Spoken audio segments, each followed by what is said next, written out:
Train চলাচল বন্ধ কেন? আসলে হচ্ছে কি, মানে বলা চলে বাংলাদেশ রেলওয়ের ইতিহাসে আর কি আজকে একটি ঐতিহাসিক ঘটনা ঘটে গেল, যেটা হচ্ছে সারা দেশে একযোগে সকল ধরনের ট্রেন চলাচল বন্ধ।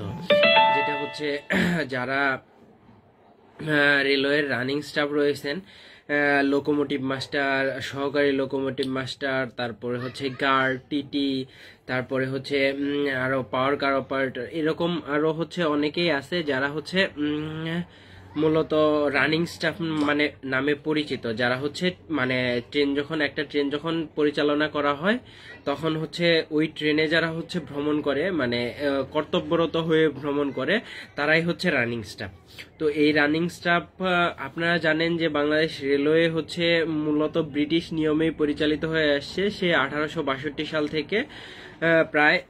তো সালটা আমার এক্স্যাক্টলি মনে নাই, বাট আই থিঙ্ক আর কি। তো সেইখান থেকে হচ্ছে গিয়ে এই রানিং স্টাফদের যে একটা মাইলেজ যেটাকে বলে, সেটা আমরা হয়তো বা সকলেই জানি না বা বুঝি না। মাইলেজটা হচ্ছে তারা হচ্ছে যে এই যে ভ্রমণ করে, এইটার জন্য একটা নির্দিষ্ট পরিমাণ অ্যামাউন্ট তাদের বেতনের সাথে যুক্ত হয়, যেটা বেসিকের বাইরে।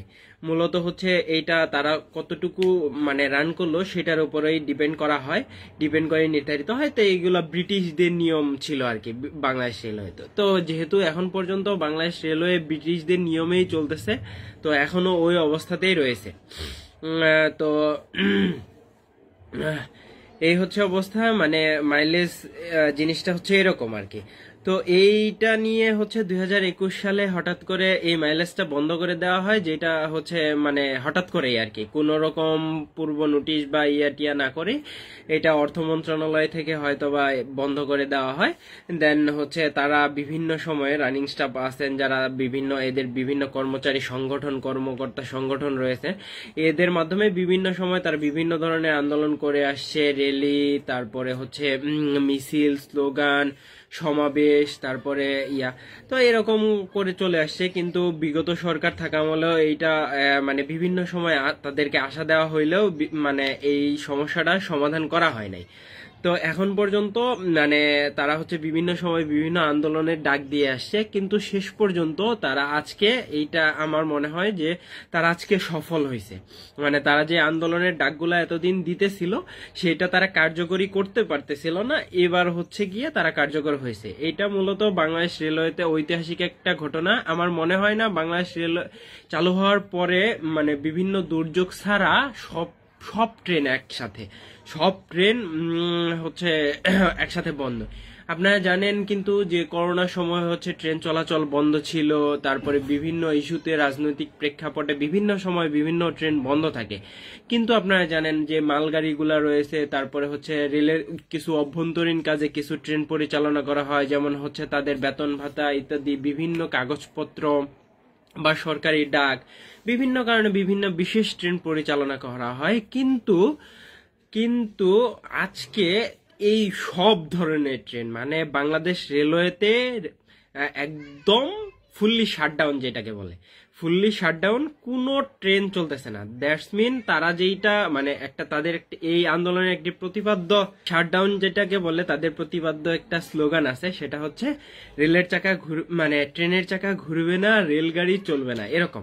তো তারা এইটা করতেই সক্ষম হয়েছে। আমি মনে করি তাদের আন্দোলন পুরোপুরি সার্থক। তাদের দাবি আদায় হোক বা না হোক সেটা পরের বিষয়, বাট তারা যে আন্দোলনটা করতেছিল এতদিন, সেই 2021 সাল থেকে, এবং এটা আমি যতটুকু মনে করি তাদের যৌক্তিক আন্দোলন, আমি যতটুকু বুঝি সেইখান থেকে এই যৌক্তিক আন্দোলনে তারা এই পর্যন্ত বলতে হচ্ছে আজকে এসে তারা সফলতা পাইলো মোটামুটি বলা চলে।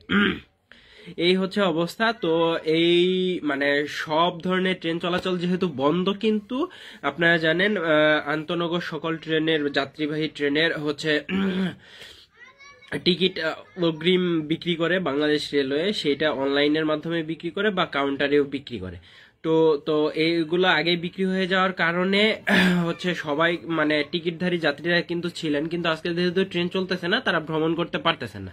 সেক্ষেত্রে বাংলাদেশ রেলওয়ে আরো একটি গণবিজ্ঞপ্তি প্রকাশ করেছে, সেটা হচ্ছে তারা হচ্ছে যারা হচ্ছে টিকিটধারী যাত্রী আছেন আজকে, তারা চাইলে আপনারা আপনাদের টিকিট রিফান্ড করতে পারবেন।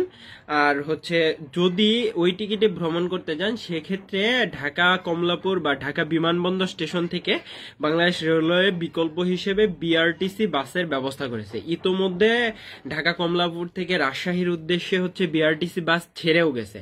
তো আপনাদের যাদের টিকিট আছে তারা হচ্ছে এই মানে টিকিট দিয়ে বিআরটিসি বাসগুলোতে ভ্রমণ করতে পারবেন। বিভিন্ন জেলা শহরের উদ্দেশ্যে ছেড়ে যাবে বা ছেড়ে গেছে। তো এইগুলো হচ্ছে সিলেট, রাজশাহী, খুলনা এরকম। আর মানে বাংলাদেশের সব জায়গা থেকে, মানে ঢাকা, তারপরে হচ্ছে রাজশাহী, তারপরে হচ্ছে খুলনা, সিলেট, চট্টগ্রাম, এই কোনো জায়গা থেকে কোনো ধরনের ট্রেন, ময়মনসিংহ থেকে কোনো ধরনের ট্রেন কোনো জায়গার জন্য ছেড়ে যায়নি বা ছেড়ে আসেনি। এই ইতোমধ্যে আমার হাওড় এক্সপ্রেস কমেন্ট করছে যে হাওড় ময়মনসিংহ ঘুম। হ্যাঁ, হাওড়ের ময়মনসিংহ ঘুমানো কথা এরকমই মোটামুটি, কারণ হচ্ছে হাওড় যেহেতু সকালবেলা ময়মনসিংহ থেকে ছেড়ে আসে, তো মোটামুটি হচ্ছে ময়মনসিংহ বন্ধ হয়ে যাওয়ার কথা। সেটাই হয়েছে। জামালপুর এক্সপ্রেস নিশ্চিন্ত মনে ইনশাল্লাহ মনে হয় যে হচ্ছে কমলাপুর ওয়াশপিডে বা হচ্ছে যেখানে ক্যারেজ সেইখানে ঘুমাচ্ছে। আর আমি হচ্ছে একটা ছবি স্ক্রিনশট বা ছবি পোস্ট করছিলাম, যেটা আজকে সকালে নেওয়া, যে জামালপুর এক্সপ্রেসের কিন্তু কোনো টিকিট হচ্ছে ফাঁকা নাই। তার মানে হচ্ছে জামালপুর এক্সপ্রেসে ঢাকা টু জামালপুরে সকল শোভন চেয়ার বিক্রি হয়ে গেছিল। এসি বা এরকম স্নিগ্ধা যেটা, সেইটার মানে 7টা না 8টা বা 2টা এরকম টিকিট রয়েছিল, যে এটা হচ্ছে খুবই নগণ্য। তার মানে হচ্ছে সবাই জামালপুর এক্সপ্রেসের ফুললি টিকিট বিক্রি হয়ে গেছিল। তারা এখন ইনশাল্লাহ জামালপুর এক্সপ্রেসে ভ্রমণ করতে পারতেছেন না। আপনারা চাইলে হচ্ছে টিকিট রিফান্ড করে টাকা ফেরত পাইতে পারেন।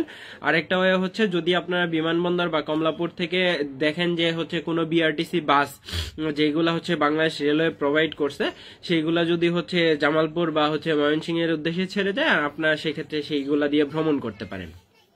এই হচ্ছে মাইলেজ জটিলতা। আর এইটা নিয়ে আপডেট হচ্ছে রানিং স্টাফদের পক্ষ থেকে যেটা জানানো হয়েছে, তাদের দাবি আদায় না হওয়া পর্যন্ত তাদের সন্তুষ্টমূলক হচ্ছে মানে তাদের